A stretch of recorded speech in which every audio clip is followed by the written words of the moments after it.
కాంగ్రెస్ ప్రభుత్వం చిల్లర రాజకీయాలు చేస్తోందని మండిపడ్డారు బీఆర్ఎస్ సీనియర్ నాయకుడు పొన్నాల లక్ష్మయ్య. మున్సిపల్ ఎన్నికల ముందు కావాలనే కక్షతో కేసీఆర్ కు నోటీసులు ఇచ్చారని ఆరోపించారు.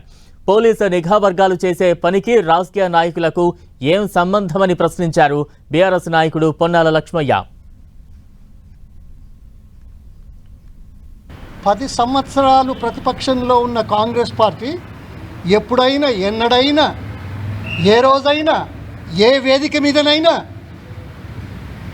బీఆర్ఎస్ పార్టీ లేకుంటే చంద్రశేఖరరావు గారు ఫోన్ ట్యాపింగ్ చేస్తున్నారు, ఎందుకు చేశారు, ఇది మంచిది కాదనో లేకుంటే న్యాయ విరుద్ధమో లేకుంటే చట్టబద్ధమో కాదని ఎన్నడైనా ఎప్పుడైనా ఎక్కడైనా అడిగారా?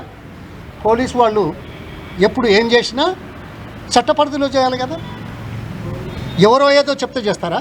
ఎన్నికల ముందు దోషులుగా నిలబెట్టడానికి చేసే మీ కుటిల ప్రయత్నాలు, చిల్లర రాజకీయాలు ప్రజలు గమనిస్తున్నారనేది చాలా చూడాల్సిన అవసరం.